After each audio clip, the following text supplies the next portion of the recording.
I've got plenty of these if y'all want them. Share with people. So,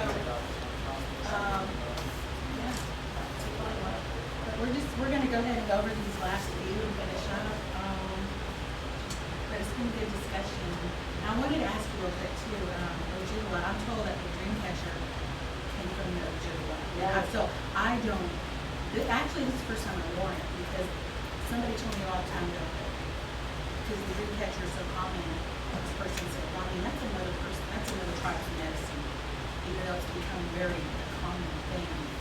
So I wore this today for a reason. I don't know, I never wear it. I saw it. And so, because I thought it's another person's, it's another tribe of medicine.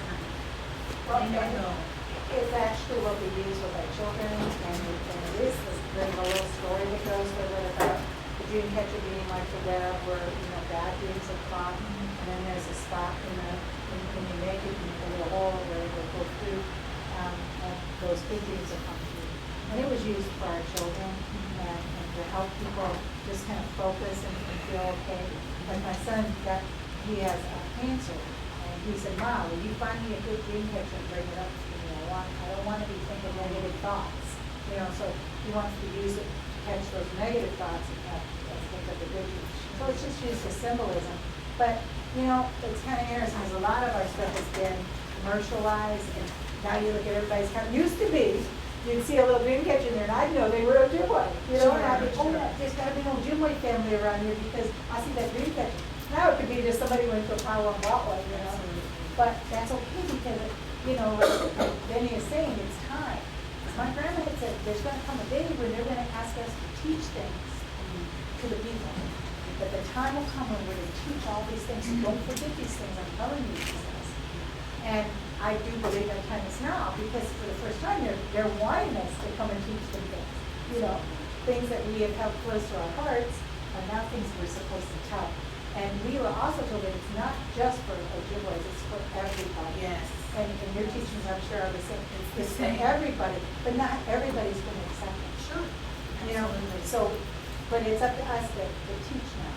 Absolutely, and that's one of my daily prayers is that when we were given they ever say our language, our clans, ceremonies, when we still live in our homeland in the east of that mountain, where we were given those meanings, the Creator said to be an example in the world. And so I think about that every day, that we unite as people, no matter where we live. I really mean that, no matter where we live, and make a difference in the world no matter where we are. Because I think about that nonprofit that oversees the groups of the main two things are being civically active and cultural awareness, I suppose. And that really takes all of us, because we kind of think about, there's poverty in the nation, there's poverty here too. And Cherokees are supposed to be the Ua people. We're really living up to our name. We're supposed to be help no matter where we are to everyone. And I just see that if we are a network of people all over the country now, we really could make a difference, any kind of difference, even if it's just one person. And then the culture, understanding the differences. I've shared what I've learned about Cherokee culture today, but that's why I wanted to point out, because the Dreamcatcher did become so commercialized, but it's wonderful to hear from your people what this actually means, that this is medicine, it's not just decoration. But you remember one of the sayings that we have is everything is sacred. Sure. So for us to consider it sacred was just like everything. Yes. Just think how that changes your worldview if you think of everything is sacred. You're going to be more gentle with it. You're going to hold it in higher regard. You're not going to just go out and be flippant or say things. You're going to think about your words because you want to give that sacredness to what you say. So it's kind of cool. I mean, that all these old ways can come back, and I'm so proud of you for coming and teaching today. And let me and non-Cherokee come in and have something to say and add a little different opinion to what you're already saying. It's important. I just think about these things every day. It's me to be a better person. I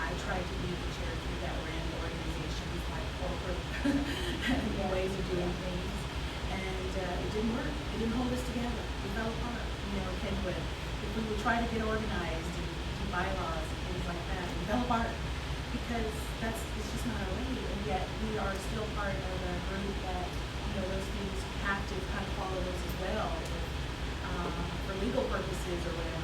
But even Benny Smith, one of the interesting things he said about their ceremonial ground stoves, because he has differing opinions about how things are moved forward there, and there are issues with all the grounds. He said when they started following bylaws, when they wrote things down, that's when things changed, and that was over 100 years ago. He said when it stopped being passed down and people demonstrating those behaviors rather than, they could hold up a piece of paper and say, this is what you're supposed to do, this is how you're supposed to behave. So that's when it changed. Because it was written on paper. Sure. People forgot to write it on the cards. So there's a balance. So that's my message to, one of my messages to our groups is that we have bylaws, and we have this organization, and this legal thing we have to follow, but it doesn't have to be 100% an organization. It's just sort of there, in my opinion, in the background to guide and in some ways, but really it's the values that hold people together that will make you successful. And so all of these you're giving us should be written in the Cherokee's heart. Yeah, absolutely. So it's even strange to even have this written because we're just supposed to know this and live this because it was passed down to us. But that's not the time, as Dee said, things were, our societies changed and our people, had to hide and they weren't, they didn't want to say who they were, which is really interesting because I was born in 71 and that was the time right around AIM, after AIM or something like that. So in my generation, we've never known, it's always been Indian Pride, pretty much, and so we didn't have that time, my generation, where people had to hide, were ashamed and made feel ashamed and punished for being who they were. And so it's been real interesting, but we were the generation that felt the results of that with language loss. And, we've had to find ceremonies, we've had to find them, we've had to create that interest among ourselves and ask those questions. What did we do? How did we worship? How did we, we've had to ask those questions and bring those things back to the best of our ability. One of the things we've done is reconnect with our people in North Carolina. There's a couple of ceremonial grounds there now. There's only 6 or 7 total of all the Cherokee people. There's over 300,000 Cherokee people now enrolled in the Cherokee Nation. There's 3 tribal governments are in the Cherokee Nation, the Petula Band and Tahlequah as well, and then the Eastern Band in Cherokee, North Carolina. So over 300,000 Cherokees, there's probably only about 6 or 7 active ceremonial grounds between Oklahoma and Cherokee, North Carolina. And of all those 7 grounds, I may see the same 200 people. People go support each other at their ground, go to other grounds and stuff, but that's not very many. The turtles we wear on our legs, women wear to shake the shells and carry the rhythm of the dance, I only know of maybe 3 people that made those in all of the Cherokee Nation, over 300,000 people. We're down to what we think are about 2,500 speakers of our language out of 300,000 people. Did you say 25? 2,500. Oh, 2,500. Yeah, that's a lot better. 2,500. Okay. The Eastern Band only have, I think they're under 200 speakers now. Now their tribe, their government has about 13,000 people, and so the ratios are different, but it's still not good when they only have just under 200 Cherokee speakers there. So all of this matters. All of this is important. How many shell shakers? There's a lot of shell shakers, but shell makers, the people that make them, Oh, the shell makers. I only Okay. know about 3 that carry on that tradition. The actual making the thinner. turtles, because there are people that make them with cans, aluminum cans now. Yeah, but I've seen a lot of that. So the people that know how to make turtle shell shackles, with the prayers and everything that has to be done, the ceremonial ways, I only know 2 or 3 people. So we're kind of in this period where we have got to really pause and start reclaiming those things. Wow. And the elders say, we don't have our language, we're not Cherokee anymore. It's just that. That's what they say, we don't we don't have our language, we're not a people learner. So that's why we're working desperately to bring back our language. So I don't know if you all have any speakers in your community. language camps? We haven't yet. It's something we've talked about. We're working, what we're thinking now with language, because we're in that period where we can use it, is there's a difference between language, sort of appreciation, and actually saying the language. And so the program that stands in is really the first program, I shouldn't say the first, that is working, because we have an immersion school for kids. My son was a part of it. He started when he was 3, and he's going to be 12 next week. It wasn't fully successful because They go home and they don't have anybody to speak to. no, we tried to run it like a public school for years and years and years, and then we even contracted with the state. We got a charter with the state, so then we had to follow state rules. And so, what I believe, and I'm kind of vocal about this more than maybe other parents, you can't say the language when that is your focus, running it like a state school. Because it was the state school's standards that took it from us in the first place. And so we have kids that have graduated 2 and 3 years out of there now, and they're not what we would call fully fluent speakers. We have a program at M2U00009 stands in that too, and that is supposed to take adults. Actually, it was designed to take adult speakers and turn them into teachers for the immersion school. But it became a school that would try to teach Cherokee and get them state certified to teach. But it didn't work because you can't learn language at NSU Monday, Wednesday, Friday, 1 hour a night. You know, it's about immersion. It's about being exposed to it every day. And so there was supposed to be a circle of immersion, teachers getting certified, working in immersion. It didn't work. It didn't work. And I'm one of the few people that will say that publicly. And so they're saying now, what does work? Well, we know there are things that work, and it's immersion, and it's exposure, and it's every day. But we don't have that in our homes and communities anymore because our elders had that beaten out of them. That they didn't see it as an important, they see it as important in their everyday lives with each other, but I don't think they see that we, as those that want to learn it, see it as important, that we live in a different world. And so there's a lot of that emotional stuff you have to deal with too, not just having a school to teach language. You have to deal with that emotional trauma too, and make that important in people's minds again, and make it help them heal. I think our speakers need to heal from that time. They've never really acknowledged. They'll tell stories about how they were beaten for speaking their language, and maybe it helps to get that out, but we've never really done anything as a big group of people, as a nation, and said, you've got to make that right. And I believe our trauma carries through in our DNA. It does. And we call it blood memory. Yeah. And I'm a clinical social worker, and I work with people that have PTSD and stuff. And I actually teach some classes on some of the things that have happened to us as men, and how we can heal from it through therapy and stuff like that. And we haven't done that work in mass yet. We need to. I really think we need to start there. I think culture is the foundation, and dealing with that trauma, and I think everything flows from that, whether it's our businesses, whether it's our cultural practices, our social services, how we govern. I mean, I think everything has got to come from the culture. I really do. Otherwise, you're not really serving Cherokee people the way we used to. I had another thought. Oh, I'm sorry. I just, if you don't mind, and before I lose it, what are you gonna do? Your son is at Florence. Is there any place he can go since he's right here in Cherokee Nation to continue on? You said he's graduated now, correct? Well, From the I immersion pulled school. him. I pulled him because it was not a good environment for him. People hear the good things. Right. It wasn't a good environment for Okay. language learning. So I pulled him right before his 6th grade graduation. I said, I can't do this one more day. He's miserable every day.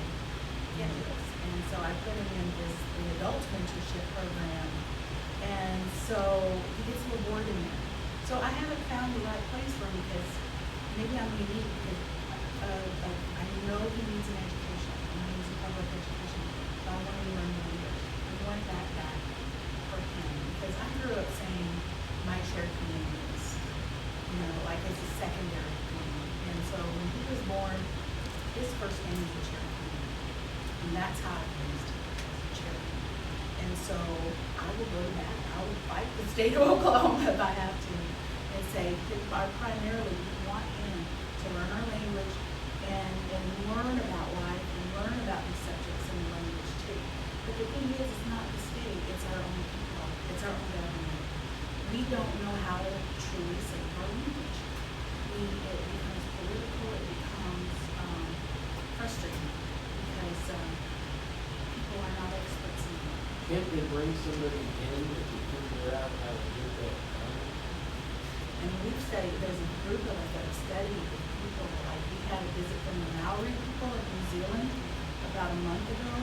They were the originators of bringing back language. They almost lost their language 30, 40 years ago. They started a movement to bring back their language, and they did. And that's where we kind of follow their model. They created language nests where they taught little kids, because we start with kids at age 3. And at age 3, they've already learned a lot of English. So the language nests, the Maoris say, start at age 6 months, if not 6 weeks, and teach them, expose them completely to language up until first grade or something like that. Then they go into what is called a language survival school. You know, and so we try to follow those models, but we get worried that it's not going to work, and we go with what's comfortable with. Well, we all went to a public school. We know what that is. We know how that works. And so I think we don't stick to our guns enough about how it should be done. And that's one of the battles I fight. But my son, we exposed him to English. Well, he was just exposed. But he wrote this little book about a month ago in English. And all he's learned about English is just us reading to him at night since he was little.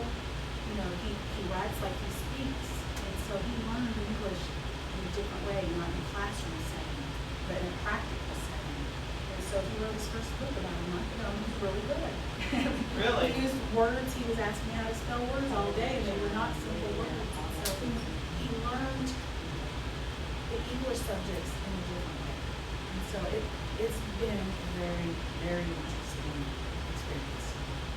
I noticed that other tribes are starting to bring their television programs into the native language. And I mean, like OCO, we watch it streamed here, because obviously we're not close to the job, we're in our telephone. Do you think that would be a way to carry on the immersion once they left like the school that's not working and you change the I form? think so. I think there needs to be things either translated or created in language that are everyday things about their lives today. Whether it's cartoons or video games, because that's reality. That's what they want to do. And if my son goes to the ceremonial ground and hears the language, then he can operate in that world too. That our home life, he's got to be able to operate in that as well. I say they're not fluent, but they've been exposed and they know some things. I was really proud of him recently. We went to Stokes ceremonial ground and we sat with a couple of elders, and they could converse and share basic things. My son he could let me know what was going on too. And so they were really proud of him for that. So it's not a all is lost kind of thing, but it's just not, it just needs to be shored up. And we're kind of in that period where we're just really looking at these things we've been doing for about 10 years. Did it work? Because at the end of the day, you have to ask, did we create speakers? That's the one question you have to ask. And then one more question on it before we move on. Are you holding up the hand? Okay, I got my horse shield on, but are they using first family speakers in the immersion school, like Tommy Wildcat's mom, like people that actually were born in their first? I think I'm reading using the right terminology, they're first family speakers. They were born that way. Yes and no. There's really got to be a mix of things to actually keep it going though. You need a mix of those first speakers only, which are rare. Oh, yeah. Those folks are they're just not around anymore. I think the last count was about 50 of those. So although there are, say we have 2,500 speakers, they speak English too. But the people that we have that only know Cherokee and still communicate in that way, the last count is 50. I don't think it's that many. I don't think it's that many. And so we just don't have those numbers. And so, but we need a mix of the speakers that really know the language and grow up in it, plus the young people trying to learn and how to keep the classroom going as well. You know, that have the energy to do it and the drive to learn the language. So it's really, the Eastern band had a really kind of model, but they are still trying to figure things out too. The Eastern band had an immersion school up to they just got funded to go up to the 12th grade. But Wow. they have under 200 speakers, so they have a dilemma in that they don't have enough speakers to teach the kids at the grade. It's really interesting right now. You have all of the opportunity to get this all together, what you're funding for that. If you really want to implement a plan, a suggestion from outside of the world would be document it. You got to do the cameras right here. My kids make CDs all the time of their music, their words, their whatever they need. So my suggestion would be to immediately form a committee and get those things captured that you say you really want, so they're not completely lost, and then implement a program. You don't have this language spoken daily because you don't live in those communities with each other anymore. You don't have your tribes on the same property, reservation, whatever. We are totally spread out as families. But I will tell you that I've been in child care language and production where there was Spanish taught daily, as well as English, but that was part of their curriculum. You're so spread out as a nation that you have to document this before it's lost. You only say you have 50 people, get it in their language, get it in our language, and get those things out like she was saying on the computer, because that's what all these kids are doing. You've got to form a committee to implement education. Okay, I mean, you know this, right? Yeah, and you know, Dr. Yamamoto, who taught at Kansas University in linguistics, and we have contracted with him for years on how to save our language. And he said, really, there's only two things you can do when you save your language. The other thing is, if you're not saving your language, you document it and save it for another time when people do pick it up. And you know, it's kind of heartbreaking to think about that, to think about we've got to move it to the documenting stage, because I want to save it, I want to make it a living language now, but we've got to think about that, because that's where we are. That's where we are. You will lose it. Yeah. Dr. Teehee does it, did I say her name? Am I remembering her right? Teehee? She's doing an excellent job. She's a little too quick for me. I need to go back to the English to stop her. But, she does, she's doing those little segments, so. Has anyone else watched those? Does anyone else trying to learn Cherokee besides me? No, they all have something more, it's a hard language. It is. It's It's a a hard language. Yeah. It is. But the kids pick it up just like this, they're like a little sponge. I think you're right, get to the young ones. Yes, And I'm thinking, immediately. if you can get those 50 people, or even half of those people, or a third of those people on camera, video, and audio, have them sit there and read a story, or indoor stories, or whatever it is, and then that could be tuned into on a channel or a computer, or a disc, or whatever. Because these kids, and like you say, 6 months, while they're, I've heard of people doing, the baby's asleep, turn on the volume real low while they're asleep, and just have them talk. And And while they're sleeping, they pick it up. Yeah. You know, so, I love the mango one, but I just can't, it's, well, no. I'll it- look at it. Yeah, it's just, I may be wrong, but when you look at that, Sure. let me know. I will, because somebody just brought it to my attention last week and I haven't had a chance to look at it. I will. Joanne, how are you learning the Cherokee? You have a first speaker in your home? No, my dad didn't speak Turkey. Well, he did until first grade. And he didn't speak, Yeah. He's of that age, and right? then he didn't speak it after that. But just like online or with more. Same way we are then. Yeah. Where's your guy? I wanna say I went to language camp up in Michigan, where my people are from, in Ojibwe, and this was in maybe the year 2000. And they taught us our vow, and how to introduce ourselves, how to please the elders, like if I get up and I say what I know, that they will see I'm trying to do things in a good way, and honor and respect them. But the problem was then I came back to Kansas City, and I'd taken my 78-year-old auntie who was like her dad. She learned her language at home, but then when she got to school, she forgot it. And she said, oh, I can't relearn it, can't relearn it. First, after she was there a week, she was speaking Ojibwe, no problem. Well, we came home and her and I would call each other up and say our 5 sentences we knew. And then we didn't have anything to talk about because we didn't know beyond that what to say. But at least I had someone to speak to.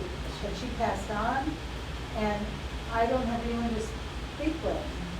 You know, I mean, so I have a CD tape that I listen to remind me, and I practice it whenever I go somewhere. I try to use my vow to introduce myself. Whenever I do anything, like say a prayer at church or do something here, I'll say my vow. Yeah. And try to practice. But I don't even say the whole thing anymore because it's so long, and I thought, well, you know, everybody don't want to hear that because most of them don't understand it. So when I shortened it, I can't even remember the second half anymore because I had no one to say it to. And that's a great way to start if you look at a group and you look at some of the resources, you know, maybe just a script of how you say hello to someone, my name is, what's your name, Where and you that come sort of from. thing. Yeah, where you came from. It's what we did with Scott. when he Yeah. came down It's for a- our it's a- conference. And when I went down to the conference, we just had, 6-7 hours of complete immersion. Yeah. And you don't feel like you are picking anything up. But when somebody will only communicate with you in Cherokee, you suddenly start learning how to communicate and respond. So you really have to immerse yourself, especially when it can be a difficult So language. that's what I'm saying is, the trouble with the language camp is, you'll go and you'll get this little bit, but then you have no one to practice with and learn to keep it alive. I think that's where that online community thing is going to come into play. I've heard people say you can't say the language online, but you haven't really tried. And I don't. That's where people are talking now. And I think that's with a lot of languages because I've worked with foreigners before who could speak really good English when they came to the country, but when they'd go home or to their communities, they didn't have to speak English. So over time, just the interaction with them, it was more difficult to communicate with them because they were being pulled away from the language, learning that other language, and that's what you can get yourself into with Cherokee. You're trying to learn the language, but it's not about just preserving it, it's about revitalizing it. And revitalizing it means you have to use it, not just sit down and read it and donate an hour to it, but then turn around and use it, because using it is where you're actually learning it. There's a difference, preserving and making a living language again. So that's where we are. That's really where we are. And I want people to be aware of that because community values here, they're written in the language too, and languages. I'm saying, giving you the English translation, the Cherokee interpretation is so much deeper according to what the elders say about our language. So I'll finish these up real quick. I just want to read through ones. These are things I pass out at our annual meetings, and we never really get a chance to talk about them. I think it's important to kind of get on the same page. In the mind and heart, always have the thought of working together. You all have a strong conviction for and believe in one another. You all take responsibility for one another's well-being. Watch over and wait for one another. Live and support each other in all that you do. You all end up on work whenever and wherever it arises. live united, work as a team with one another. Visit one another with love, locate and find one another. That's the one that really guides my heart, because that's what I do. I find our people, and they find me too. Live and be very skilled in all areas of life. Be resourceful. Encourage and instruct one another in a gentle and thoughtful way. Think of one another in spiritual prayer and healing with medicine, like this medicine prayer. Include everyone, all humankind, however many. We talked about that. Direct one another in the right way without confining or pushing. So these are what our people said to you. This is what people said to you. And this covers, to me, this both civic activities and culture, the two things that we're supposed to be doing. And so it puts it beautifully in one page. It's how we're supposed to work together, help those around us come together and learn more about our culture. And so, Can you imagine if everyone in this Cherokee lived in this way? What changes it would make in the world? I'm excited. I pray that prayer every day, morning and night, with my medicines and prayers, and I have hope that will happen. The minute you took that step further, that if all of us lived up to the values of all of our tribes, what a country we would have. It would be powerful. These are things we can do. Absolutely. So, but that's all I have, and Scott wanted to talk about